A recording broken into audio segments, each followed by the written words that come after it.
Every Amazon FBA seller had news that came out yesterday that has massively impacted their business. We have a lot to get through in today's video. Welcome back everyone to Deal Hunters. I hope of course you are having a friggin' fantastic day. Today's video is about the news that came out only a matter of a few hours ago. Every year the government sets a new budget for the year with tax cuts, tax spending, different things like this, and there has been some changes in this one that will absolutely affect you if you are an Amazon FBA seller. Now, the first thing I want to talk about is the national insurance. This isn't necessarily something directly to do with Amazon FBA. It is more of a wide range in terms of a company. But if you are doing Amazon FBA, chances are you have a limited company or you're self-employed, you will be doing national insurance payments. So there is a national insurance tweak, and the first thing I want to talk about is that workers will see more money in their pay packet because there is a 2p cut to national insurance. Now 2p seems like, what is that, what's the point? But it does go a long way to making a noticeable difference for most people. If you go to Sky News' website, there's actually a calculator and you can put your details in and see how it'll benefit you, because we'll see that the lower earners tend to actually not do too well out of this.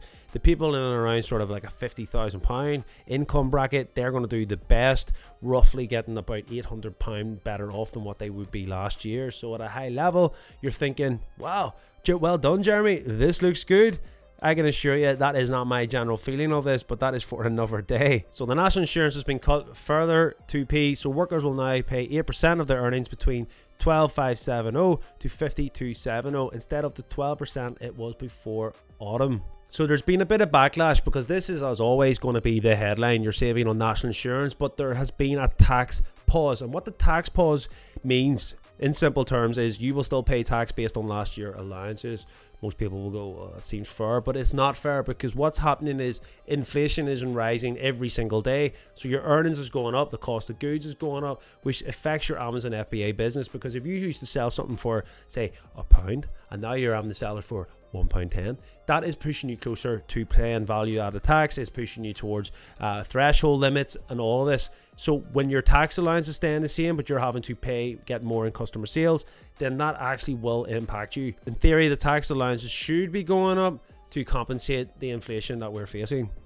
And you can see here, people earning more than 131,000 or between 32,000 and 55,000 win from the government's tax changes, but everyone else is paying more. So if you're in that bracket, you're good. But again, go on and do their calculator and see how this will impact your business and impact you financially. Now, the next big thing, and this is absolutely to do with Amazon FBA, it is the VAT, the value added tax changes.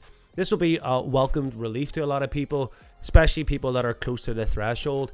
It has increased from 85,000 to 90,000 pounds. That means when you're doing your value added tax calculations, or you're thinking, oh, I'm going to have to go VAT registered, you now have an extra £5,000 of breathing room. So if you go to the gov.uk website, you'll see VAT registration threshold increased to 90,000. It was announced in the spring budget.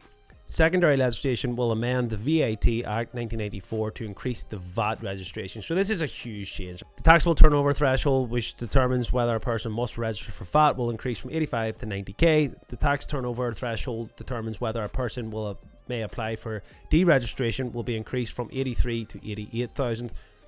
For Northern Ireland, the registration and deregistration thresholds for acquisitions will increase from 85 to 90,000.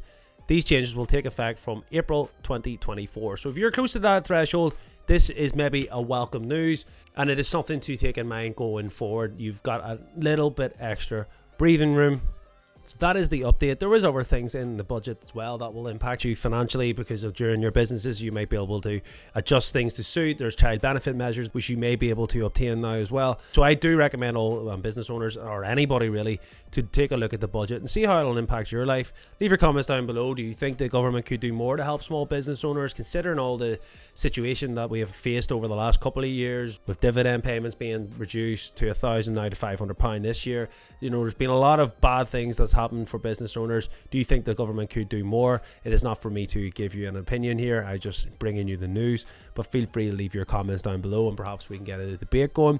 If you're interested in more videos like this, please like and subscribe, help us grow the channel, join the Discord, keep up to date with what we're doing on our 0 to 60 challenge. There's plenty of things going on with Deal Hunters right now. We're working on some great videos that we're working in the background, and we're about to put a new wholesale course video out as well. So yeah, stay tuned for all that, and I'll see you in the next video. Peace.